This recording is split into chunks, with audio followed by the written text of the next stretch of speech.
Hello and welcome in to the Nate State Show, August 6, 2026 here as we get ready for the college football season. And right now we got a lot of interesting topics to get into today. Going to start with some Heisman ladder. Going to move on and discuss the coaches poll. And then we're going to finish it off with some Big Ten versus SEC talk. Should be a fun show, exciting show, somewhat important show, some big heavy-hitting stuff to get into specifically as we get later into the show. But let's start off with a little fun exercise here. The Heisman ladder. We're going to go bottom to top here, so 10 to 9. I got 12 players who I think could have an outside shot at winning the Heisman. And we're going to discuss, or an inside shot, I guess. And we're going to discuss who I think has the top chances. So, here we go. Our 10th player is going to be Julian Sayin. Now, Julian Sayin finished 4th last year. That was pretty good, but he played a really weak schedule. The reason he's on here at all is because Ohio State's schedule is really, really tough, and if he leads them properly through that schedule, then they're going to be doing absolutely amazing this year, and he's going to be flying high as a Heisman favorite on a top team. That can be pretty simple. However, Heisman is a tricky thing to win when you're a player with the stature and strength of Sayin. Now, Sayin is not your gunslinger type quarterback. He's more of a Brock Purdy. Very accurate, good decision maker. That's going to be very tough against a schedule such as Ohio State. I'm not that high on Sayin winning the Heisman. In fact, I'm higher on his counterpart wide receiver, Jeremiah Smith. We'll discuss his place later into the show. And now, second up, we got Malachi Toney. Malachi Toney from the University of Miami. Now, Miami is set up pretty well. We'll discuss their quarterback later. But Toney has some game-changing speed. Typically with receivers, we do see a little bit of a sophomore dip, which is why Toney's not higher. But he was pretty much the best player on the field in the college football playoff. As he scored, I believe, against Indiana and Ohio State and Texas A&M and Ole Miss. Like, he really, really led Miami to most of their big plays, unless it was Fletcher there for Miami. It was Toney and it was Fletcher, and that's how they got most of their big plays. That's how they got a lot of their scoring opportunities. Toney and Fletcher scored a lot of those touchdowns for Miami, and they were two reasons why Miami was what they were last year, a runner-up in the national scene. This year, Miami could be even better. I got to include Malachi Toney in this list. And now, I will say, this is something we'll be updating throughout the season. Probably just a top 5, but got to give him a top 10, top 12 here to start the season at very least. Now, at number 8, I have a man who's higher up on pretty much every list you're going to see, but I have him a little bit lower for one reason. C.J. Carr. Now, C.J. Carr is an absolute baller. I project him to have a fantastic year, don't get me wrong. The issue is, where's his Heisman push going to come from? Notre Dame only has 3 games that I would say are probably losable for a team, which, obviously upsets happen. But Notre Dame, as far as a talent perspective go, they really only have 3 games they can outright drop without it being considered a college football landscape shaping or reshaping upset. That is the SMU game, the Miami game, and the game at BYU. I believe 2 of those are at home. And so C.J. Carr just doesn't have the schedule to really go out and lose. And honestly, without the danger of losing, there's not this massive upside. And without the massive upside, there's not going to be too much upside for a Heisman. And that is a major issue as far as C.J. Carr's Heisman status goes, because he's got to have an ability to have a Heisman moment. Indiana lucked out last year for Fernando Mendoza. They also didn't play the strongest schedule, but they happened to catch Penn State at the right time. Penn State was back on the rise up after a pretty disastrous midseason stretch. Everybody considered that a very tough test indeed, and it helped Mendoza win the Heisman because of that Heisman moment on that third down play and the throw to Omar Cooper in the back of the end zone where he made an incredible catch. Mendoza's throw, Cooper's catch. That was kind of the Heisman moment. Where is that going to come for C.J. Carr? You don't have a lot of opportunities to do that. Notre Dame also a little bit more of a running team. So C.J. Carr is going to be a lot higher up, even 1 on some lists, but he's 8 for me. 7, Jeremiah Smith. Now, Jeremiah Smith, the reason he's not higher is because he's not a quarterback. I feel like that's going to be a large issue for a lot of voters who seem to really only pick quarterbacks. And because they only pick quarterbacks, that's just about what they're going to choose. And there is a lot of good quarterbacks this year, which is going to make it only tougher on the receivers. Jeremiah Smith's a great player. Ohio State's a great program. But I can only put him as high as 7, personally. Just because I don't think they're going to have the ability to truly take that next step and win the Heisman. Even if they have a great season, it's a tough call to have a receiver win the Heisman, even over his own quarterback. And I know DeVonta Smith did it. That was one of the best offensive, if not the best offense of all time in college football. All right, 6th spot. That's going to go to John Mateer of Oklahoma. John Mateer I had as my favorite last year. Obviously, that wasn't seen because this is my first year doing this, but he was my favorite last year, and it was looking pretty good, and then he got hurt. And that's obviously a concern for this year, too. But I feel like he's been undervalued in the markets this year. This is still the same guy who absolutely balled out at Washington State. We just watched the last half of last year with him, and we didn't think he was any good. But the reason we didn't think he was any good is because he had a finger injury. So if he can stay healthy, then, well, I think Oklahoma has a fighting chance at being the same team they were last year, if not better. And Mateer has a shot at winning the Heisman, especially if he runs through a tough SEC schedule. Into the top 5 we go. And now this is a guy who, honestly, I don't think most people have this high, but I just saw Curtis Rourke roll in there 2 years ago from Ohio and do great things on a torn ACL. Last year I watched Mendoza, who was pretty all right at Cal, roll in there and win the Heisman. So why isn't Hoover, who's better than those two were in college up to this point, higher on most Heisman boards? And that's an answer I just haven't figured out, especially because I think Indiana is going to go this entire season undefeated. Now, we're going to get more into rankings and predictions August 27th. We're going to have a huge, big preview show. It's going to be massive. It's going to be a lot of fun. And we'll discuss Indiana more then. But for now, I think Indiana is being undervalued as a team, and I think that starts with Josh Hoover, their quarterback.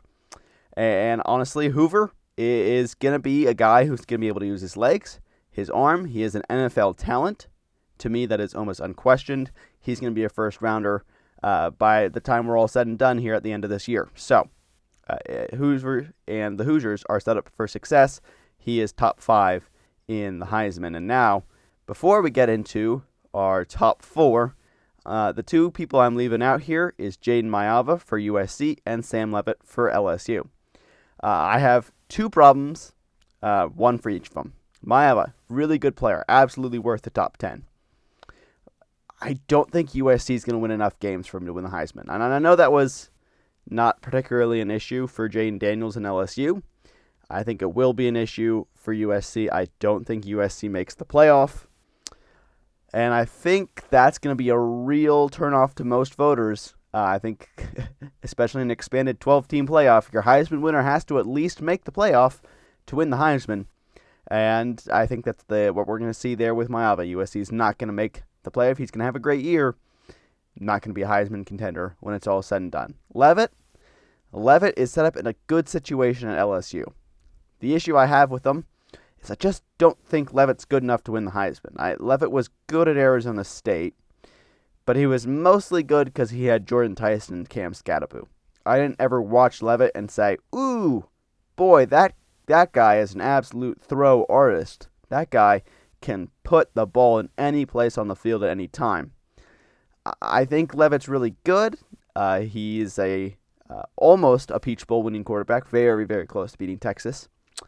But I just don't think it's going to be there for LSU, and I certainly don't think it's going to be there for Sam Levitt as a Heisman contender. I have him on the list right now just because LSU is projected to be a good team.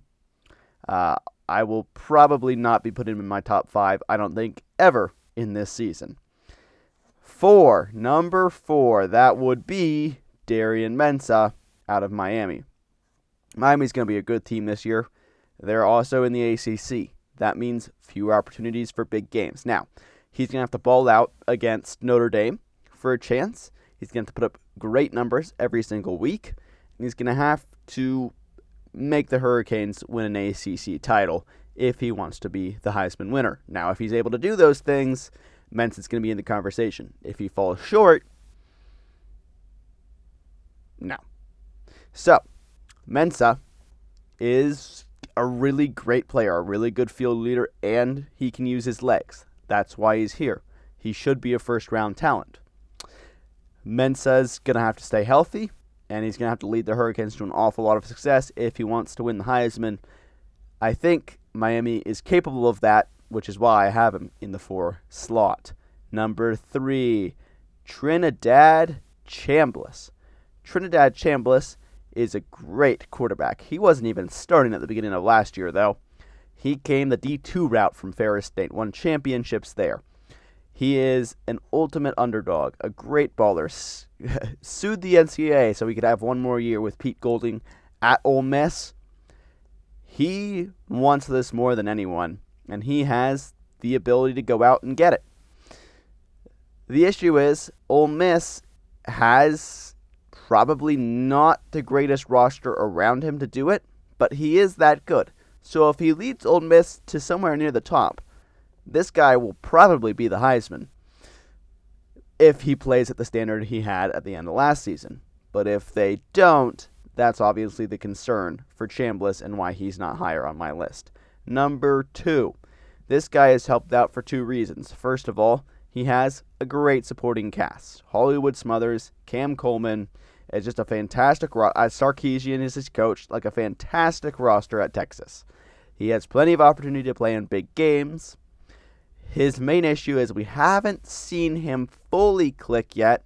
End of last year, he was really good, really close. But if he makes that final last little step, Arch will be right there. Arch Manning, fantastic player, absolutely, in my opinion. A lot of people don't agree with that. A lot of people say it's just completely nepotism. But I don't think so. I watched him at the end of last year, and I thought, that's top 5 college quarterback, and I think he can really, truly prove it this year with a final huge step in that senior season.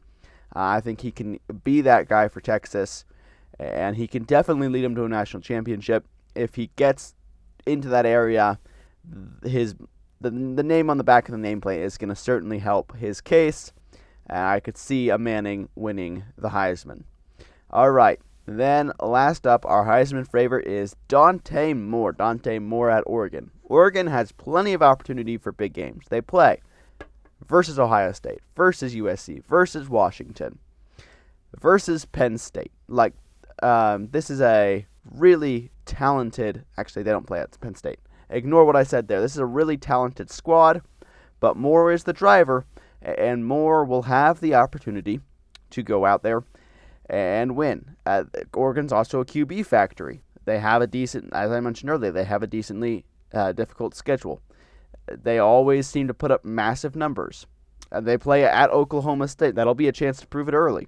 So absolutely think Dante Moore and honestly the entire program at Oregon can be that driver, just get into the Heisman front seat early and just never leave it the rest of the way. Totally think that's in the cards for Oregon. That's why he is my Heisman favorite. He was honestly pretty close to winning it last year and then came back to school, which is another massive vote of confidence in his favor. Those are my Heisman 10 from bottom to top. 10 is Sayin, 9's Tony, 8 is Carr, 7 is Jeremiah Smith, 6 is John Mateer, 5 is Josh Hoover, 4 is Darian Mensah, 3 is Trinidad Chambliss, 2 is Archibald Manning, and 1 is Dante Moore. And so that is the Heisman list as we begin the 2026 season, which kicks off in just about 3 weeks.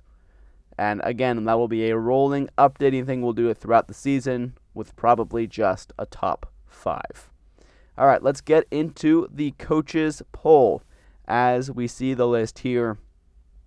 25-1 goes Missouri, Houston, Clemson, Iowa, Utah, SMU, Washington, Tennessee, Penn State, Michigan. BYU, Southern Cal, LSU, Texas Tech, Bama, Ole Miss, Oklahoma, Texas A&M, Miami, Indiana, Notre Dame, Texas, Georgia, Oregon, OSU. All right, so that seems to be pretty much the right-ish list, in my opinion. Now, I'll have some changes when I release my top 25, which will be coming out later this month.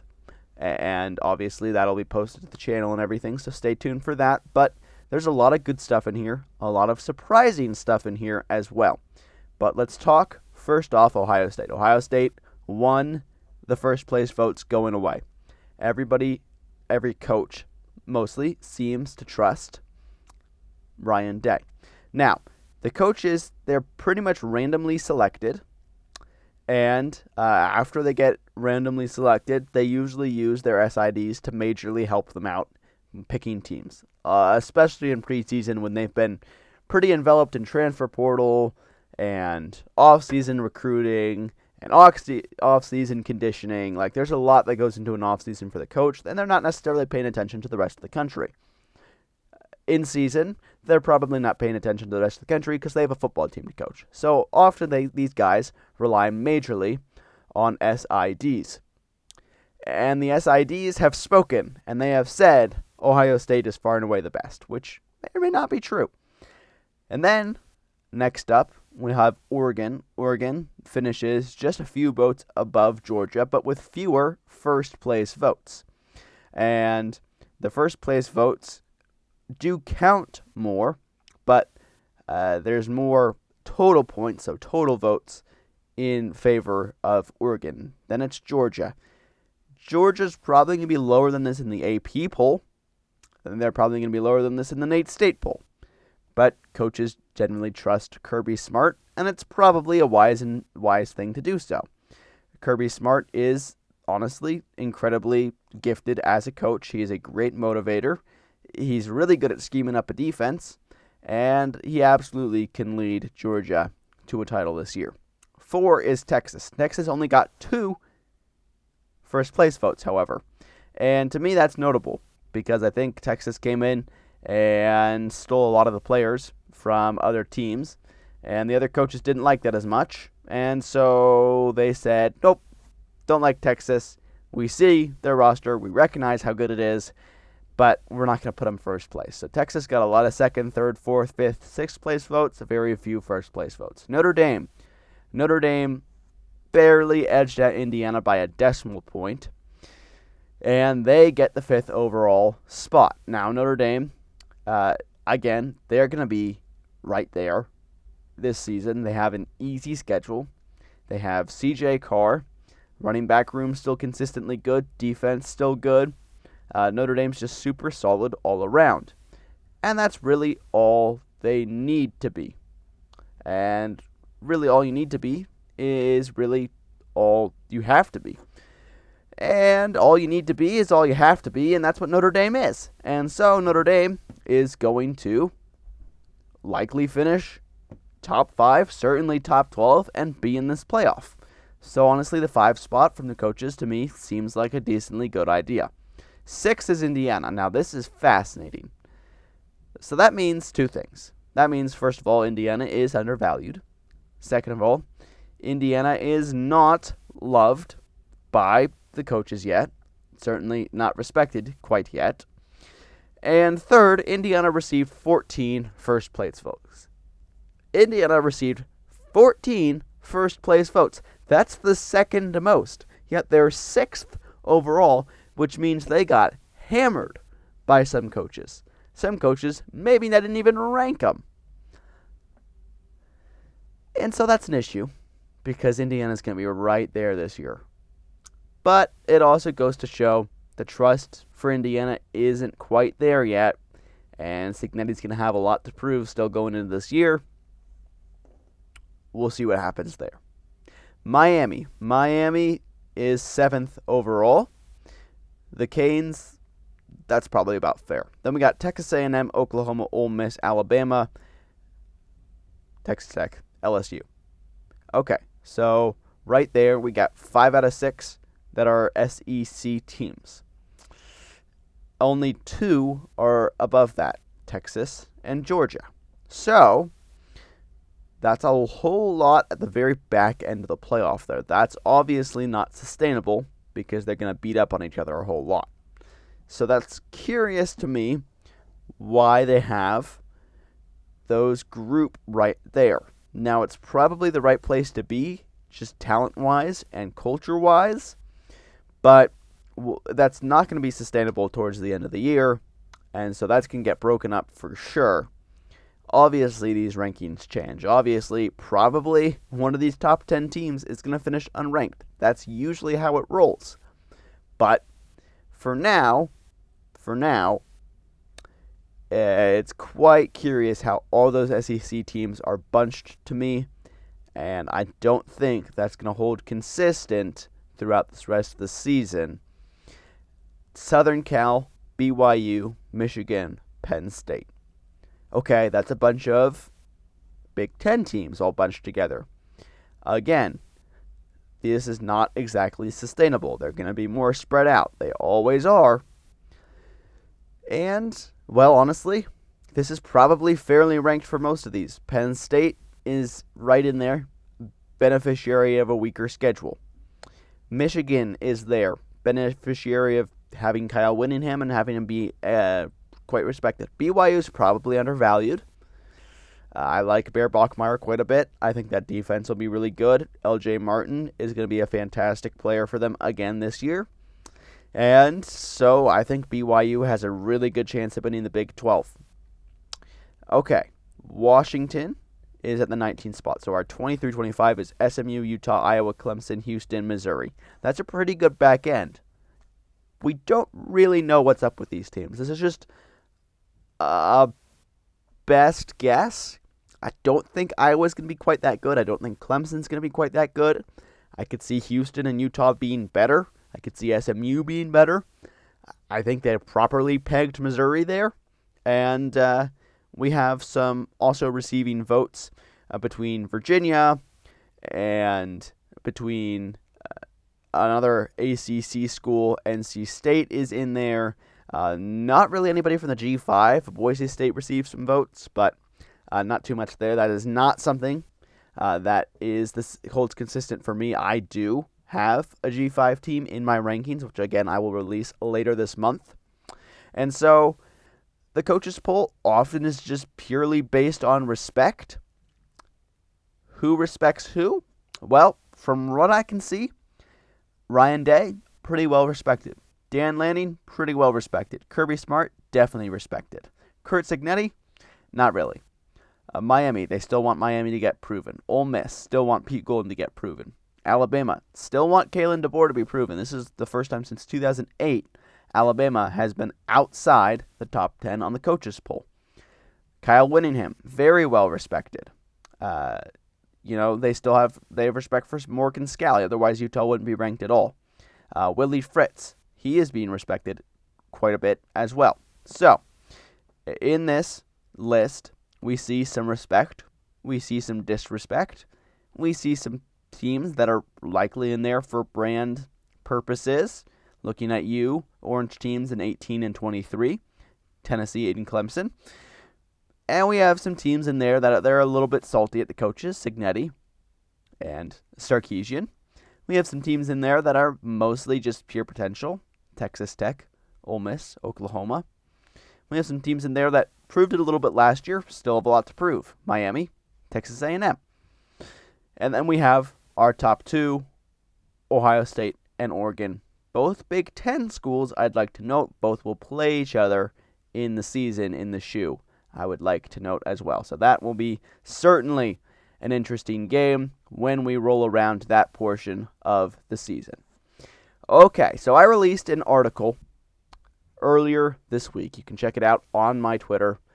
At NateStateU is the name on the Twitter account.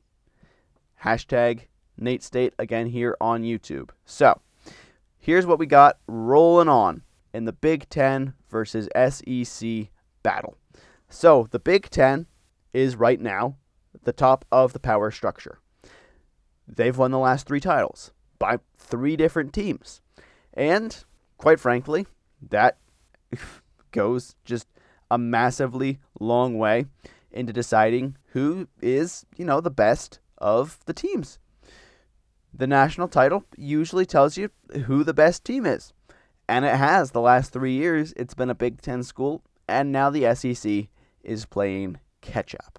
And that's not something the SEC usually plays. They usually are the team that goes out there, that dominates everybody. That's all hoorah, hooray. And then they go out there, they have 1 or 2 teams in the title game, and more often than not, it's felt like they've won it. So, honestly, I assume that if you're watching this, you too care about college sports. And we're about to discuss if it was the Big Ten's fault or the SEC's fault that college sports have gotten where they are. But let's go back to 1984, and the Supreme Court rules that the NCAA has monopolized the ratings. You can't do that, and they're going to split the media rights in a bunch of different ways. And originally it was the College Football Alliance that kept it all together, but they didn't keep it together long. Only about 7 years, and then the conferences took their own rights, split off, and put up their picket lines.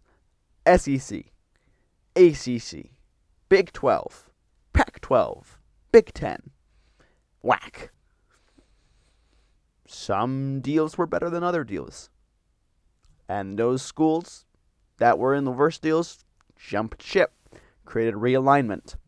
And the realignment stretched through the 90s, kind of cooled off in the 2000s, the early 2000s, and then heated right back up again in the early 2010s with the creation of the Big Ten Network, and then subsequently the ACC Network, and then the SEC Network, and then that first ACC Network folded, and then ESPN picked up an ACC Network and restarted that. The Longhorn Network failed, and then you get the ESPN Plus with the Big 12, and a whole bunch of media deals. The Pac-12 network started. That failed miserably. Kind of led to the Pac-12 getting unstable and eventually collapsing. Now, NIL came through in the middle of this as well.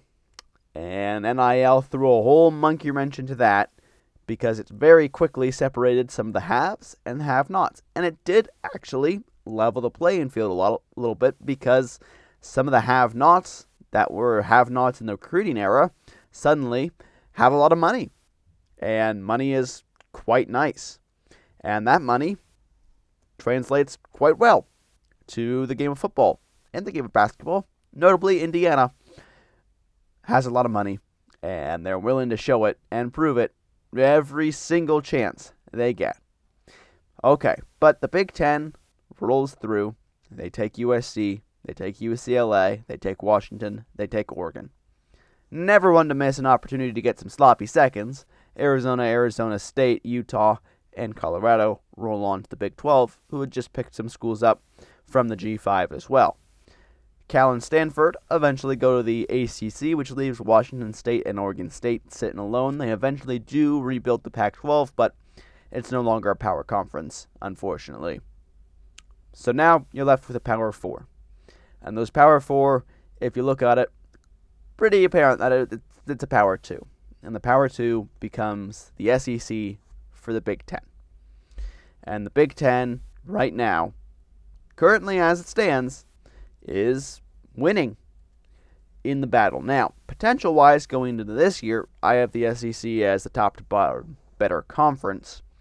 But I understand the reasons why people would disagree with that. The Big Ten has more schools that can quote-unquote win the national championship, although I don't know if that truly means anything right now, because, again, we haven't even had a game been played yet. Like, saying, oh, they can win the national championship, and they can't win the national championship. I mean, how much relevance does that have in August? Because, I mean, a couple years ago, Texas A&M opened the season top 10. Everybody was like, oh, they could win a national title. and then they lost to Appalachian State at home. 2007, same exact story with Michigan. So, you just have these wild upsets happen every year, and we have teams just fall off the map every year, and the wheels come off the bus every year. And every year we're like, oh, right, those preseason rankings in August didn't matter a lick. And so just looking at the standard, we truly can't tell who the best conference is this year between the SEC and the Big Ten. But this is more than just this year. This is previous years as well. And so after the entire sport changes, we needed to take a look. And when we took a look, we needed someone to blame. And the blame immediately gets pointed at the SEC. And the SEC is a conference of loudmouths. Georgia, Bama, LSU, they love to talk. And then the SEC signs this massive deal with ESPN. And sports fans, unlike they used to, don't really love ESPN anymore, certainly not on a day-to-day basis. Now, ESPN does do a good job with college football presentation, much better than it previously has been. Certainly it's gotten better in the last 5 years. But the issue is, well, quite frankly, ESPN is not a fan favorite, and the SEC wasn't either. And so suddenly, it's a compound complex, and it becomes anathema to us all. And SEC fans don't exactly encourage the situation. They love to hit us with SEC propaganda that's not well thought through, and certainly has major statistical issues in it. And honestly, they're just kind of snobbish sometimes, quite frankly. And so that makes them easy to hate. And other things that they've recently done, such as, well, LSU specifically, suggesting private equity and, them threatening to break away and make a super league, it doesn't help either. But let's take a look at the SEC for sometimes, and that's definitely part of it too. But we need to take a look at the positive of the SEC as well. The SEC wants to keep college football on Saturdays, and it wants to make Saturdays feel the most important. And honestly, they do a good job of that. No Friday games. They make the college football games, even a noon kick, special. Even a noon kick between Kentucky and Georgia still feels special. Feels still like a big deal. Even if Kentucky is 2-8 and Georgia is 9-1, it still feels special. And they do a good job on that. And it keeps the magic in the air on a campus too. The magic you feel in a weekend, going into a game, kind of the buzz that you start to feel around campus, around the stadium as you walk up. That's definitely there much more on a Saturday than it is on a Friday night. And so even though Friday night makes some logistical sense, some cash sense, the SEC keeps things on Saturday, and they make it feel special that way. And that's something they do really well. And they do optimize some things for cash, but it feels like they make a lot of good decisions as far as keeping sports special goes. A lot of that cash is through ESPN. That may or may not be the cleanest of cash, but whose cash is clean at this point anyway? Do you think Fox's cash is clean? Do you think NBC's cash is clean? I don't. And so, ESPN has a pretty corporate model, and despite the SEC being part of ESPN, the SEC's done a pretty good job staying away from the corporate model of pump it up as far as high as it can go and then dump it.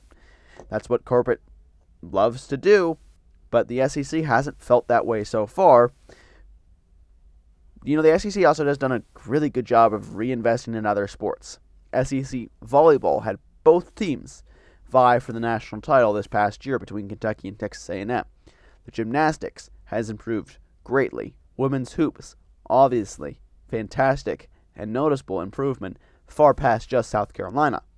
And baseball has, I believe, 7 national titles in a row now, and that's not all been the same program. That's been Oklahoma and Ole Miss and Florida, and LSU. Various different teams have won the title across those 7 years. Like, they've been able to split things up well. They've been able to divvy out that money well. You've seen every single team in that conference at least get a little bit better in something ever since that new ESPN cash came in. So the SEC has done a great job reinvesting and staying away from a corporate model. Now let's take a look at the Big Ten. The Big Ten, it's not quite as good at staying away from the corporate model. They signed with 3 different networks. They have Fox, CBS, and NBC.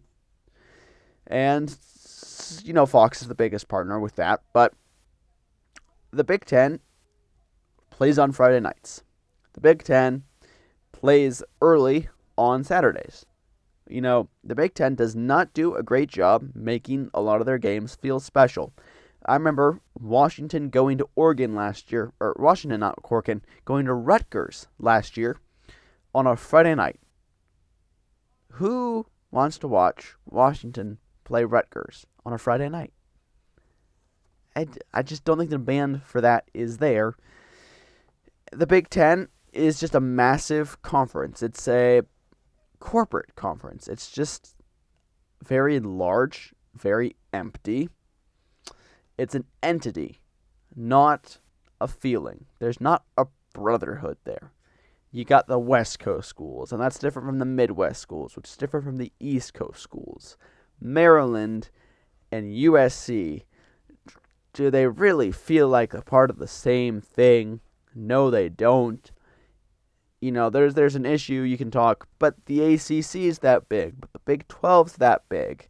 And yeah, Utah and West Virginia don't exactly feel like the same conference either, but at least there's more centralization there than there is with the Big Ten. The Big Ten is a national conference. A national conference is going to sacrifice regionality in and of itself. And sacrificing regionality can make for some bigger games, and we're looking forward to a lot of those bigger games this year. Ohio State playing Oregon and USC. Penn State, I think they play Washington this year. That's not regional whatsoever, but it is a good game. And there's just not quite the big games that come from the Big Ten are big because numbers say they're big, because the number on the screen next to the team that humans have artificially imagined next to it, basically, because their record and metrics say what they are. That's why that makes those games big. And that's what makes a lot of the SEC special to me. There's a rivalry between Mississippi State and Alabama. And if you're not in that part of the country, you just don't recognize that because it feels like Alabama rolls them all the time. But Mississippi State fans can't stand Alabama, and Alabama still can't stand Mississippi State even after they beat them year after year after year.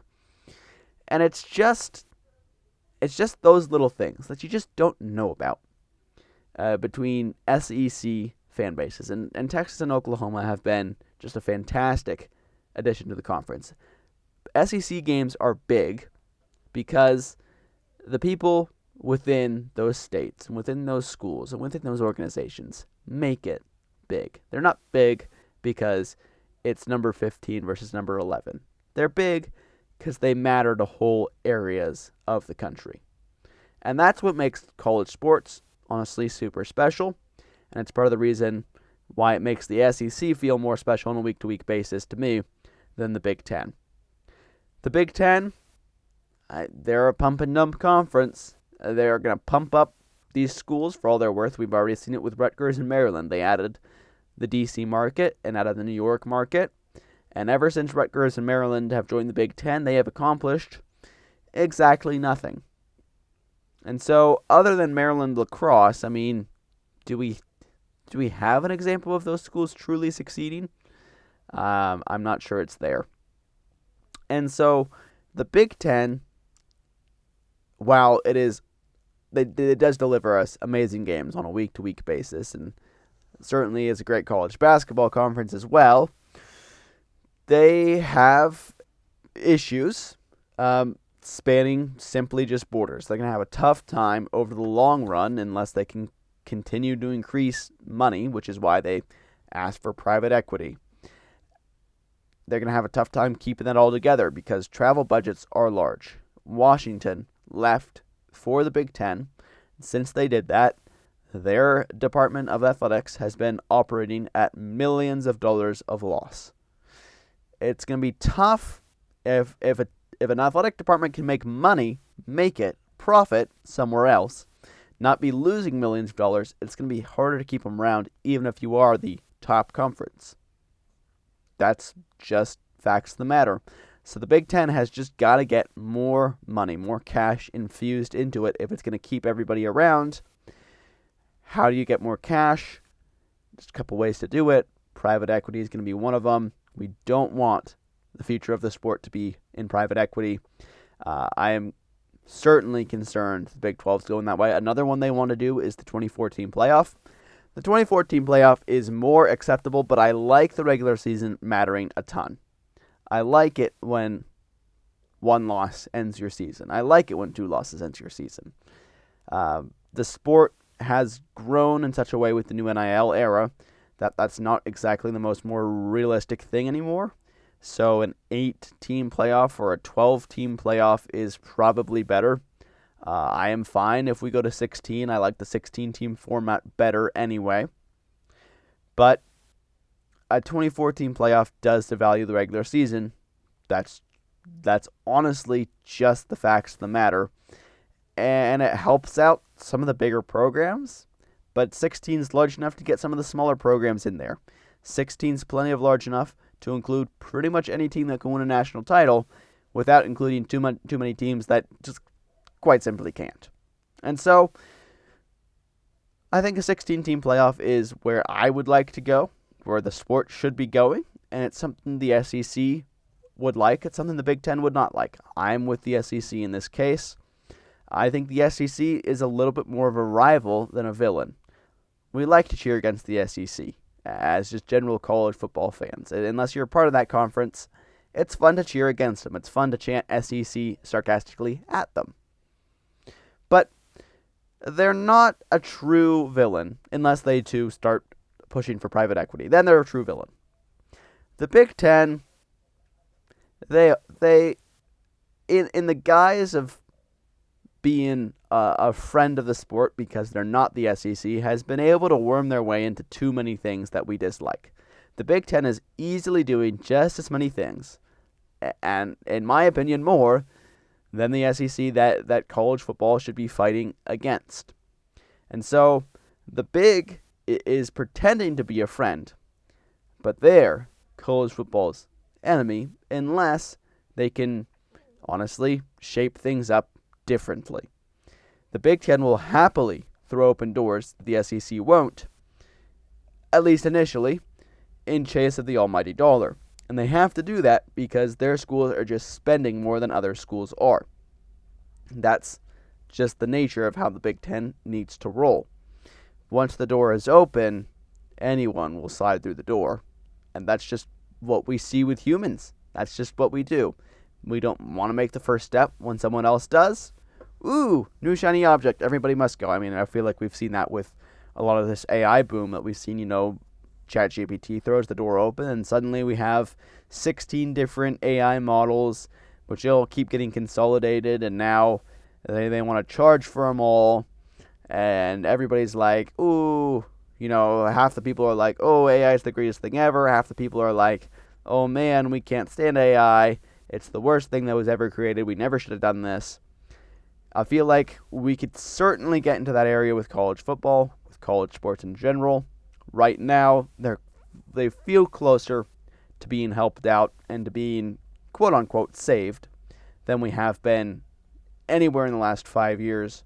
Also, if you like anarchy and you argue for anarchy, I'd like you to read the college football story of the last 5 years and still see if you hold that position. Governing bodies need to exist. Somebody needs to be the biggest man in the room. doesn't look like it's going to be the SEC. It doesn't look like it's going to be the Big Ten. Both these are the blind leading the blind. But as far as who is worse, who is more evil, who wants the worst for college sports and the best for themselves, right now, I'd have to point that finger at the Big Ten, not the SEC. Now, that doesn't mean we can't root for any SEC schools. This is more about the corporate conference than the member institutions. The member institutions just joined because it was a good deal. Although the financial situation at a school such as Washington is proving that it may in fact not have been great of a deal as we were originally told. But as far as it goes, fans need to continue to fight against little moves. Now, one fight that doesn't need to happen is uniform patches on sports. That happens basically every sport, period. And I know college football is separate, and I know college football is different, but these patches they're just not going to be a big deal. I mean, they're just going to go right next to the conference patch that was on there anyway, or the uniform patch that was on there anyway. There were already ads on the uniforms. They were just happened to be the apparel logo.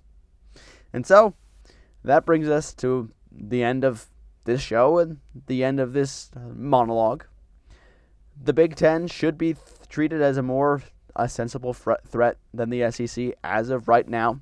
This is a very fluid situation. It can change at any moment. When it does, I will be getting on here and talking to you all about that.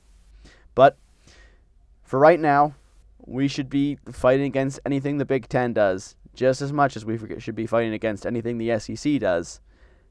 They both are not necessarily the best news, but as far as bad news goes, I think the Big Ten would add slightly more in that situation than the SEC would for the moment.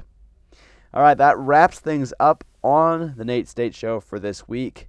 Next week, we are going to have some fun with our first taste at a little bit more of the ranking side of things. Take a look at who I think could really actually win the title. And we're going to take a look at every single week of the season and decide what the most impactful game that week will be. And I'll talk to you all next Thursday right here, YouTube, 5 p.m. Eastern, 2 Pacific. So, have a great evening, everybody.